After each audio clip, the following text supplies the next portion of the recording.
রবীন্দ্র সরোবরী, ধানমন্ডি, ঢাকা। এখানে মানুষের আড্ডা হয় বিভিন্ন অকেশনে।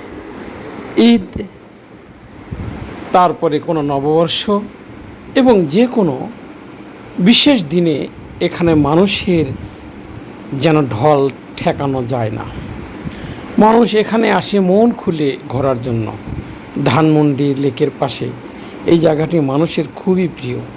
সকালে মানুষ শরীরচর্চা করতে বড় বড় ভিআইপি যারা, বিশেষ করে অ্যাডভোকেট, ডক্টর, ইঞ্জিনিয়ার, তারা এখানে শরীরচর্চা করার জন্য সকালে ভিড় জমায়। মহিলারা এখানেই আড্ডা দিয়ে শরীরচর্চা করে যাওয়ার সময় এখান থেকে বিভিন্ন কেনাকাটা করেন। তার জন্য পাশেই ছোট ছোট কাপড়ের দোকান, চুড়ি এবং বিভিন্ন প্রসাধনীর দোকানগুলো এখানে ওয়ান টাইমভাবে বসে। সকাল 7টা থেকে শুরু হয়, 10টা 11টা পর্যন্ত এই দোকানগুলোতে মহিলারাই বিশেষ করে বিক্রি করে থাকে।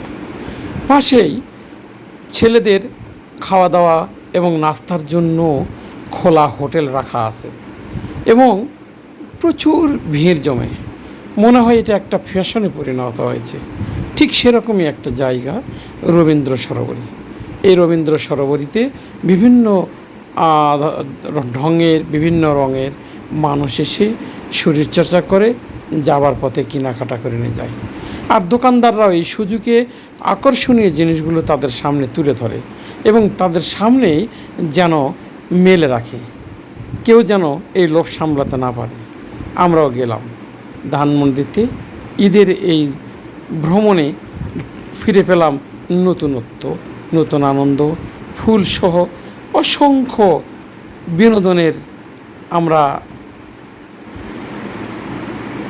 বিনোদনের আমরা অনেক সুযোগ পেলাম। যাই হোক, আপনারাও রবীন্দ্র সরোবরে আসবেন। ধানমন্ডি লেকের পাড়, ধানমন্ডির 6 এরিয়া থেকে শুরু করে 32 নম্বর পর্যন্ত সুন্দর এক মনোরম পরিবেশ। আপনারা সকালে এবং বিশেষ দিনগুলোতে এখানে অনেক মজা পাবেন। তাই আমাদের পাশাপাশি আপনারাও আসুন, নিজের মনটাকে বোরিং থেকে হালকা করুন, যেন এক পশলা আনন্দ আপনাদের মনে নিতে পারেন এবং সেই সাথে আপনাদের প্রিয়জনদেরকে নিয়ে ঘুরতে আসুন। আমরা ঘুরতে এসে অনেক আনন্দ পেলাম। দেখুন কত মানুষ এবং ছোট ছোট বাচ্চারা, বিভিন্ন বয়সের মানুষ একসাথে খুব আনন্দ পাচ্ছে। আমরাও এই আনন্দ থেকে বঞ্চিত হইনি।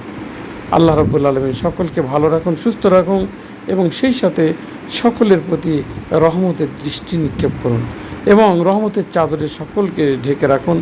এই প্রার্থনাই আল্লাহর কাছে করি। মানুষ অসুস্থ হলে শরীরচর্চা করলে অনেকটা সুস্থ হয়, মানুষের মন হালকা হয়। মানুষ সবসময় অসুস্থতা থেকে মুক্তি পাওয়ার জন্য সকালের ঘুম ভেঙে ফজরের নামাজ পড়েই ছুটে চলে বিভিন্ন বয়সের মানুষেরা এই লেকের পাড়ে। আমরা আজকে এই লেকের পাড়ে বিভিন্ন দৃশ্য ধারণ করলাম আপনাদেরকে দেখানোর জন্য, যাতে আমাদের সাথে সাথে আপনারা কিছু আনন্দ পান এবং সেই সাথে এই লেকের পার্কে আপনারা যারা আশেপাশে আছেন তারা নিজের দৃষ্টিতে আনেন, সেজন্য এই তুলে ধরা। সকলে ভালো থাকুন, সুস্থ থাকুন। আসসালামু আলাইকুম ওয়া রাহমাতুল্লাহি ওয়া বারাকাতুহু।